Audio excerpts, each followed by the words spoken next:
আর এত বড় সাহস, আল্লাহর অনুমতি ছাড়া আল্লাহর সামনে দাঁড়িয়ে সুপারিশ করে। আপনি যেই দরবারে যে মাথা ঘষেন, যেই পীরের পায়ের মধ্যে পড়ে থাকেন, ওই পীরের অবস্থা কি সেটাই তো সে জানে না। সেই কিয়ামতের দিনটা বড্ড ভয়ঙ্কর, কেউ সুপারিশ করার সাহস পাবে না। আল্লাহ যদি কাউকে দয়া করে অনুমতি দেয় তাহলে করতে পারবে। সবাই এক জমিনের উপরে দাঁড়াবে, সূর্যটা মাথার কাছে চলে আসবে, সূর্যের গরমে মানুষের মাথার মগজ গলে গলে কানের ছিদ্র নাকের ছিদ্র দিয়ে বেয়ে বেয়ে পড়বে। 50,000 বছর মানুষ এরকম দৌড়াবে, বাঁচার কোন উপায় নাই। সবাই বলবে আহ, আল্লাহ যদি বিচারটা শুরু করতো, যা হবার হবে, আগে বিচার শুরু করুন। বিচারই শুরু হয় না। মানুষগুলো কাঁদতে কাঁদতে বলবে চলো আমরা আদম আলাইহিসসালামের কাছে যাই, যেন আল্লাহরে যে সুপারিশ করে, আল্লাহ আপনি বিচার শুরু করেন। আদম আলাইহিসসালাম বলবেন আমি পারবো না।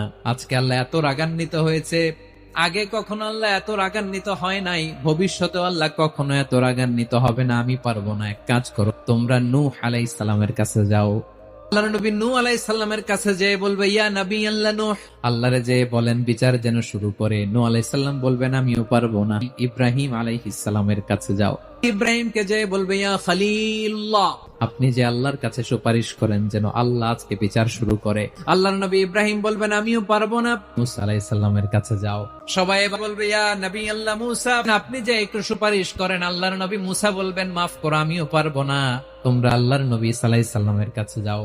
ঈসা আলাইহিস সালাম বলবেন আমিও পারবো না, আমার উম্মত খ্রিস্টানেরা আল্লাহরে বাদ দিয়ে আমি ঈসার ইবাদত করেছে। ঈসা আলাইহিস সালামও ইবাদত করতে বলেছেন একজনের, তিনি কে? আচ্ছা আমি পারবো না, তবে একটা পরামর্শ দিতে পারি। এই কঠিন সময়ে কেউ আল্লাহর দরবারে দাঁড়িয়ে একটা টু শব্দ করার ক্ষমতা কারো নাই, একমাত্র বিশ্বনবী মুহাম্মদুর রাসূলুল্লাহ ছাড়া। মানুষগুলো পাগল হয়ে বিশ্বনবীকে খুঁজতে আরম্ভ করবে। সবাই মিলে বিশ্বনবীর কাছে যে বলবে ইয়া রাহমাতাল লিল আলামিন। আজকে কেউ সুপারিশ করতে পারবে না। সব নবীরা অপারগতা স্বীকার করেছে, তারা বলেছে আপনি ছাড়া কেউ নাকি আল্লাহর সামনে দাঁড়াতে পারবেন না, আপনি একটু সুপারিশ করে। বিশ্বনবী মাকামে মাহমুদে যে আল্লাহু আকবার বলে সিজদায় লুটিয়ে পড়বেন। আল্লাহ রাব্বুল আলামিন বিশ্বনবীকে এমন কিছু চমৎকার শব্দ শিখাবেন, ওই শব্দগুলো দিয়ে আল্লাহর প্রশংসা করে বিশ্বনবী কাঁদতে আরম্ভ করবেন। রব্বুল আলামিনের রহমতের দরিয়ায় জোশ লেগে যাবে।